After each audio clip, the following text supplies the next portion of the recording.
Today, Moneybox Live looks at holiday nightmares, things that have gone horribly wrong with that dream vacation. And of course, thousands of people planning a trip to see the Great Wall of China or the Terracotta Warriors must have woken up this morning to hear that Foreign and Commonwealth Office has advised against all but essential travel to mainland China, and British Airways has cancelled all its flights to that country. Well, let's speak to one of them, I think. Elizabeth. Elizabeth, what's your question? Hello.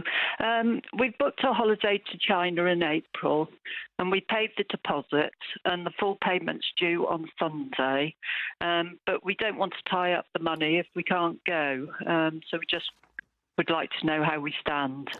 Well, Elizabeth, I have two top experts here to answer your questions. Let me introduce them one at a time. First, Simon Calder, the travel editor of The Independent. I mean, you've been calling and thinking about this all day, Simon. What's your answer to it, Elizabeth? Well, yes, just to talk through this, of course, 20 hours of extremely high speed action from the Foreign Office warning against travel to China. British Airways overnight cancelling its remaining flights from Beijing and Shanghai. And of course, Elizabeth is one of tens of thousands of people with forward bookings. But at the moment, all that we can say is that normal terms and conditions apply. That might sound absurd if you're leaving, in 3 months' time, and there is clearly a huge problem involving this awful outbreak. But that's what not just the law says, but that's what your holiday company will say. And you've little choice but to go ahead and, if you decide that you want to proceed with the holiday, pay the balance that is due,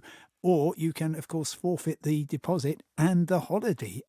However, as people will be finding out right now, people due to travel in the next few days, their tour organisers, assuming they've booked sensibly a package holiday, will be refunding the money. So, just to be clear, Simon, this Elizabeth has paid the deposit, the full payment's due on Sunday.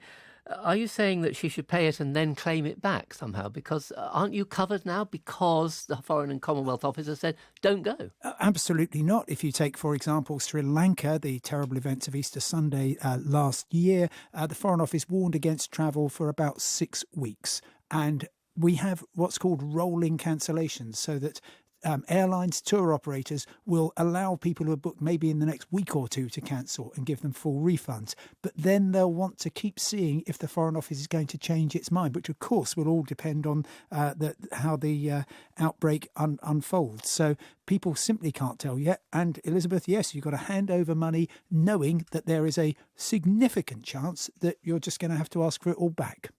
Elizabeth, does that comfort you or frighten you? No, well, we'll just have to think. I think probably the way it's going, we'll probably have to cancel it. And forfeit. But then you'll lose the deposit, you see. I mean, I think the point that Simon was making, correct me if I'm wrong, Simon, is that if you pay and things are all right in April, then you'll be able to go. But if things are not all right in April, then you'll get your money back. Is that right, Simon? Yes. If you cancel now, you can't retrospectively say, well, look, you haven't run the holiday, so therefore we'd like our deposit back. It doesn't work like that. You've got to commit to it fully, and then you'll get your money back. But we have no idea at this stage whether or not your holiday will go ahead, but a really worrying time. It is a worry for you, and it's a worry for a lot of people. Anyway, thank you for your call, Elizabeth, and I hope that at least gives you the information you need. Obviously, you have to make your own decisions. And let me just read an email here before we go to our next call. This is from Barry. He's going on a cruise on Saturday, going to Singapore eventually, and Singapore now has confirmed cases of coronavirus. He'd like to cancel, but that would mean he lost the whole lot. This isn't a cruise involving China, then? It's Singapore, which of course now has a coronavirus confirmed But you case. could, I'm afraid, I don't wish to sound at all harsh, and I can understand people's concerns. The fact that there have been cases in a significant number of countries doesn't mean that you can automatically not go to those countries because you're concerned. Far better just to do the usual traveller hygiene things. Keep washing your hands in the manner of Lady Macbeth. Make sure if you see somebody who looks ill that you keep well away from them. Those are the things. And I've had so many people going to exotic places like Laos and Cambodia worrying about coronavirus when they really should be worrying about mosquitoes and crossing the road and rabies. Thank you, Simon. Also with us is Helen Dewdney. She's founder of the Complaining Cow website. Helen, what about travel insurance, things like that? Well, it's really important, and we always hear about people who haven't taken travel insurance out at the same time as booking. That's the best advice anyone can ever give, is on holidays. But you have to make sure it covers you for all the eventualities, and don't you? then for people who have got their holidays booked now, they need to check their travel insurance and see if they are covered, and that make sure they've got that full comprehensive cover, because if they haven't, then they're going to really struggle to get any money back. And of course, you can't claim on it if you're just a bit afraid that something might happen. You can only claim if, for some reason, you cannot go or you're advised by the government not to. Absolutely. So in this case, where the Foreign and Commonwealth Office have advised against it, then you should be able to claim. So for that chap that was going, somewhere else, they haven't warned against travel to there, so he won't be able to claim on insurance. No, there's no advice about anywhere except China as far as coronavirus is concerned. So Barry, thank you for emailing. That is the answer to your question, unfriendly though it might be. And now we've got another call from Rob. He's on the line. Rob, what's your question? You're from Luton. Yeah, hi Paul. Yeah, my partner and I and some friends, Barsdai, Trevor and Karen, are due to fly to Hong Kong on the 14th and then connect to a cruise on the 17th from Hong Kong, going to Thailand, Vietnam and ending up in Singapore. I noticed British Airways have already announced that anyone flying to China or Hong Kong up to the 23rd of Feb can cancel and get a refund. However, we fly back from Singapore on the 29th. Also, some cruise lines have already announced cancellations of cruises from China. Norwegian line, who we're cruising with, have said no cancellations yet, albeit Hong Kong is essentially China.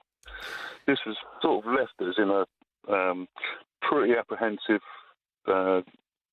mood, travelling to basically a virus disaster zone. Simon. And, can we get a refund, or have we got to wait for the World Health Organization, or... Simon. Yeah, Rob. Look, the problem is, from your point of view, that there is a difference between Hong Kong and China, according to the Foreign Office advice. They made it absolutely clear that this does not apply to Hong Kong or indeed Macau. So therefore, as we were saying, normal rules apply. There is no reason for you not to go to Hong Kong. Interestingly, if you were just flying out on British Airways, even though you're coming back from a different city, you would be able to get a full refund. But your contract is with your travel provider who sold you the flight and the cruise together. And so therefore, all you can do is assume that it will be going ahead. And none of the places that you've mentioned are on the no-go list. And so therefore, I'm afraid you're kind of committed to it. And even if you said, right, we're not going, but we want the money back for the flight because BA is offering refunds, because I'm afraid you haven't booked direct, even that would be tricky. Okay. Rob. Yes.